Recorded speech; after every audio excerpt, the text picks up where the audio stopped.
Hello, good morning and welcome back to my little art studio. I thought before we begin today what I would do is just briefly talk to you about the comparative drawing technique. I have put a video on the web page that there's links to on this Facebook stream. So if you go there, there is a YouTube video you can watch about how to draw things accurately or start to draw things accurately using the comparative drawing technique. So to use this technique, you just need to have your pencil in your hand, which you'll already have as you're drawing, of course. But what you do basically is you use a pencil like this, you put your hand around it like that, and you use your thumb to go up and down to do the measurement. So the top of the pencil is one end of where you're measuring, and the thumb, depending on where you put it, and you might move it to the side, move it in front of you like that, will help you to take a measurement. So you take measurements based on one part of your object compared to another one. Okay, so here in front of me is my wife's shoe, not my shoe, which I've been drawing for this workshop today. And on here you can see there are obviously different parts of the shoe that you can use to measure against. Okay, so with your pencil and with your shoe in front of you, what you do is you line up the pencil. So let's say we're taking a measurement against this part of the shoe, the opening of the shoe from here to here, against the rest of the shoe. Okay, so what you do is usually it's good if you shut one eye when you're doing it. Okay, and then you measure up, say, this end of the pencil to the other end wherever your thumb is, so you can work out how big that area is according to your pencil, and then you move your pencil across and see how much of that pencil fits into where you've measured from, how much of that pencil fits into the other half of the shoe. Okay, so I'll be showing you how to do that in just a few seconds. Here we go. All right, so when you start drawing your shoe, what you need to do obviously is start off by drawing a part of it so that you've got something to measure off to begin with. So if I was drawing this lovely shoe in front of me here, what I would start to do is sketch out, say, the opening, which I was just talking about a minute ago, of the shoe. You can do it quite roughly because it is just a starting point to begin with. So there's my opening to the shoe, which is this bit here. Now what you do is you put your pencil in the palm of your hand, you line up, so you can see here that I'm lining up the end of my pencil with the orange bit to my thumb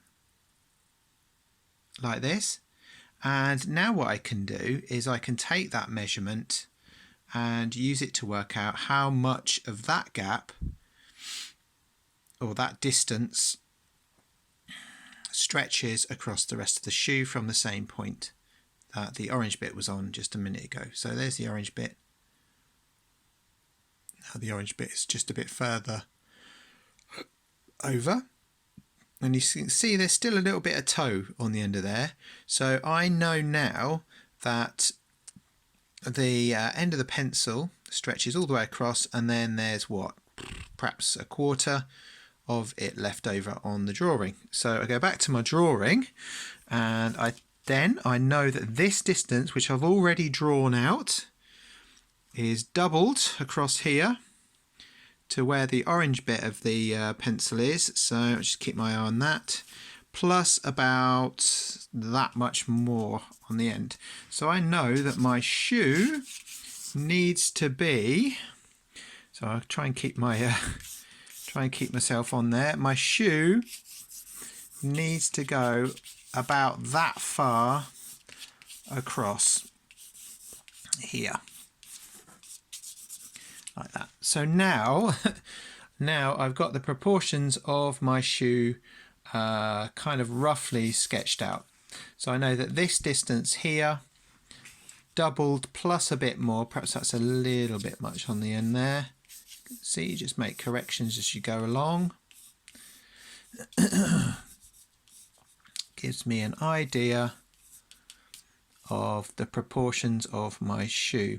Okay, now the other thing you can measure, of course, is from here to here compared to here as well.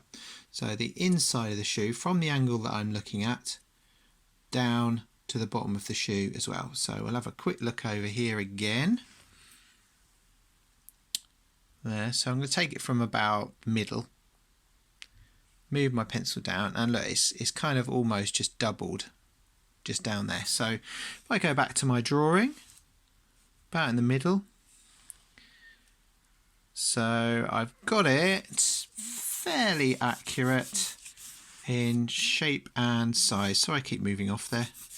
I'm looking past the camera. There. Okay. So that just explains really quickly how this comparative technique works, and you can use that for any part of the picture. The thing after that is looking for things like the angle of the straps on the shoes, for example. So you see there's a nice angle going across there, and you can translate that down onto your picture and start drawing in your straps. So you can do this, compare it to that, and you'll start to get some angles on there as well of the correct things. The other important thing that I found is drawing the angle of the shoe as it comes downwards too. All right, but you'll be wanting to have a go at that. So okay, so that is roughly speaking the comparative drawing technique. Yeah, watch the video as well if you want to. My guide was a bit kind of, I've just done it very quickly to show you, but I hope it makes sense. And as I said, you know, drawing the shoe, sometimes it's easy to get those proportions out. So try that out today when you're doing your drawing. Okay, off we go.